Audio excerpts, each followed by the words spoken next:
every character, like every human being, gives off a very unique vibe. Now, how is it that we can interpret that vibe in a way that affects the way we think about them? One of those things is demeanor. Stick around and you'll learn all about it.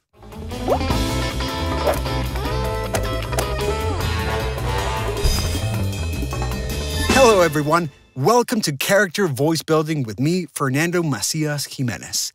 I'm here to help you create and develop well-rounded character voices. Now, we are in the category of feel, the general vibe of the character. It's the general emotional impression a character gives off, how a character's personality shows through. We talked about aesthetic in the previous video. Now, it's time to go for demeanor, the second of the feel category.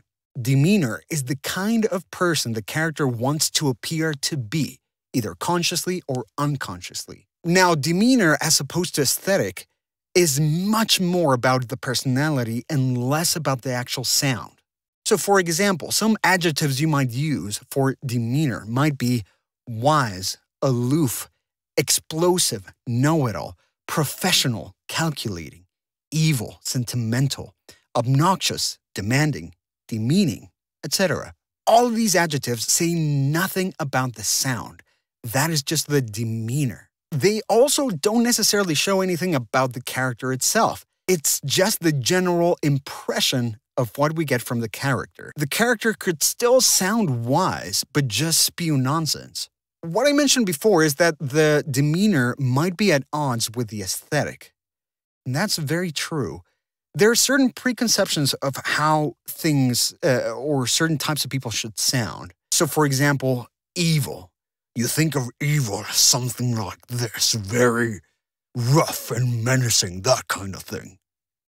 But not necessarily. It could still be very evil, but have a very different sound. It could still be very calm and collected, but still feel quite evil. The character can have a very small and thin aesthetic, but have a very evil demeanor. Or the character could have a big, boomy aesthetic, but be very kind and sweet.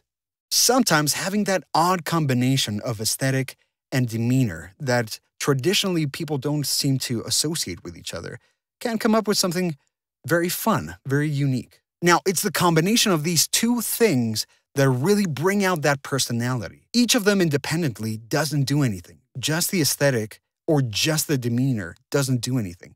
You have to have both for that personality to really shine through. Example 1.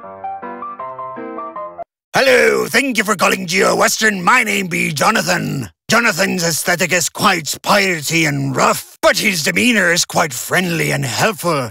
We're here for the customers. We will sail to the end of the world to get you the answers you need, sir. Having a rough, gruff voice for someone working in customer support seems like something that shouldn't happen, yet it does. That could be good for comedy. Example 2. Another outstanding example of demeanor comes from Professor Moriarty from that Benedict Cucumber series. Sherlock Holmes. The aesthetic is quite gentle and soft and soothing, while his demeanor is very condescending, highly intelligent, know-it-all, and calculating. That contrast helps with creating interesting characters. This character in particular has 3 different layers that really work together in contrast in a very fascinating way. You have the aesthetic, you have the demeanor, and then you have the actual actions you see on screen. Those 3 together work perfectly. If that character had the stereotypical low, gruff, menacing, aesthetic and demeanor, it just wouldn't work the same. You wouldn't get that specific flavor of just evil that this character portrays. It's outstanding. Wouldn't be nearly as terrifying or interesting. Kill you? No, don't be obvious. I mean, I'm gonna kill you anyway someday. I don't want to rush it, though. I'm saving it up for something special. No. If you don't stop prying, I will burn you.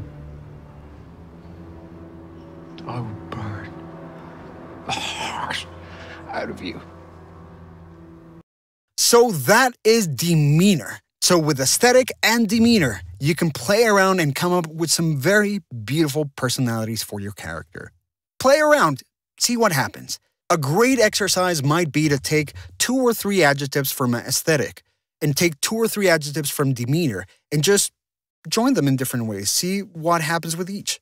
There are no wrong answers. You might discover something very fun and very interesting. Thank you so much for joining me today. I really hope this helps you develop your character voices further. Please like and subscribe and check out What the World podcast. It is an improvised comedy show done completely in character, and it's mainly there just as my personal practice, but anybody can listen to it. Perhaps they'll help in understanding how to apply these concepts to specific characters, and hopefully do them on your own. Thanks again, have a great time, be kind, and I'll see you soon.